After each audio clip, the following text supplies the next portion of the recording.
Well, it's time to answer some of the email that you've sent in. We want to bring it on right now. And Pat, this first one comes from Cynthia, who says, why will God not heal people of HIV? He heals and cures other diseases or illnesses, but no reports of HIV. I contracted this terrible stigma disease from my ex-husband, a man I had trusted and loved. I feel dirty and less of a woman with this in my body. I was never on drugs or alcohol and have never been promiscuous. I've prayed for 10 years straight for healing and a cure, but I still have it. I feel I will never have another relationship with a man as long as I have this. My ex-husband has been in several relationships after our divorce and even remarried. He has no problem having HIV, and apparently neither do the women he gets involved with. Well, I think the women he gets involved with had better watch themselves because they're going to get infected. They are people that have been healed. God heals everything, and he can do that.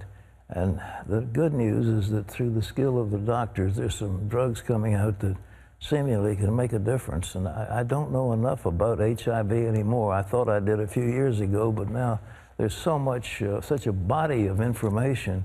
But this was a virus that was not man-made, but man-transferred. It was in the monkey family in Africa, and some of the researchers, from what I understand, began to experiment for vaccines against polio, and they gave some of these things to the natives in the Congo, and apparently these monkeys had this virus, and it jumped into the human population, and then it was apparently the homosexual sex, proliferated, but now it's heterosexual. Well, drug use. A lot of drug use. I think intravenous drug use was a Mm-hmm. big deal, but nevertheless, I don't know what to say, but God heals everything. There's nothing that can't be healed. Mm-hmm. And God has got a future for you. You can't just say your life's over because you have this.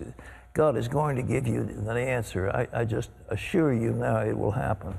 All right. Okay, this is Jocelyn, who says it's usually someone over 30 years old that turns to God due to some difficult situation that God delivers them out of.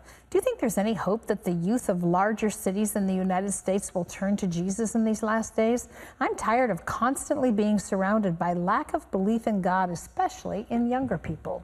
Well, interestingly enough, the Bible talks about John the Baptist who turned the hearts of the fathers to the children, of the children to the wisdom of the just.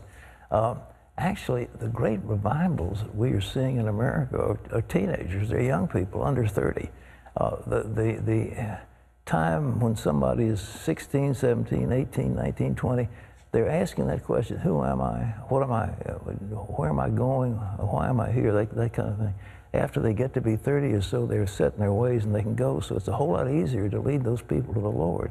And millions of them are coming to Jesus. We're doing here at CBN, a Superbook and Flying House, these cartoon series, and millions, and I mean that advisedly, millions are accepting Jesus. So I think that's the hope, not the reason for despair, but that is the hope. All right. Okay, this is Diane, who says, I read a devotional daily, but my husband says I shouldn't read it because it's not of God. He says it's similar to New Age channeling and that God speaks to us only through his word. What's your opinion, Pat? I think, people have crazy views. The commentaries on the Bible, the books of people like John Wesley and others have touched the lives of millions of people. And it's not New Age to read a book by Charles Finney or John Wesley or some of these contemporary writers. I've written books. I mean, I'm not channeling some New Age guru. I'm writing an understanding of the secret kingdom. It brings to people's attention thoughts that they have not seen when they read the Bible. So there helps. And there's nothing New Age about it. Your husband is totally wrong, but there's so many men that are into these weird thinking, and that's one of them. Apparently, he's gotten some preacher or somebody has told him this. Very legal. Totally legalistic stuff. Okay. Okay, this is Miriam, who says, I have a shoplifting charge from 2 years ago. I know it was a mistake and poor judgment. Now I'm seeking employment again to support my family. I just applied with the bank and was offered a great position, but was turned down after my background check was reviewed. My skills and background are in mortgage banking. My charge was dismissed, but in Arizona, there's no option to drop the charge from my record. I've been failing in finding a job, and now I'm losing hope. Are there any words to help my situation? I think there are counselors who deal with stuff like this. You have a tremendous future ahead of you. You have skills that should be put to work. And the fact that you made one mistake along the way, that should have been expunged from your record. And I don't know why Arizona doesn't do it, but you may have to move to another state if you have to.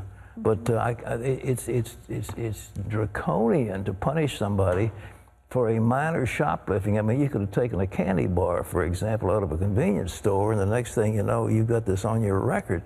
That is wrong, and especially teenage things, that most of those things get expunged in the more enlightened states. I can't understand why Arizona, I don't know about the law of Arizona, but I can't understand why something doesn't happen. But you may have to move. I know that's tough, but you've got skills. You say mortgage banking, investment banking.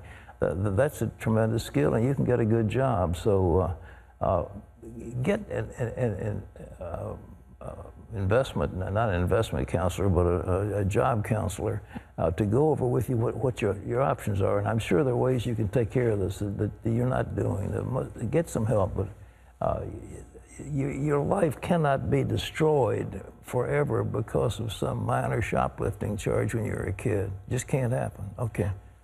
It's all the time we have for questions Thank you for those today, questions. but all right. I appreciate hearing from you.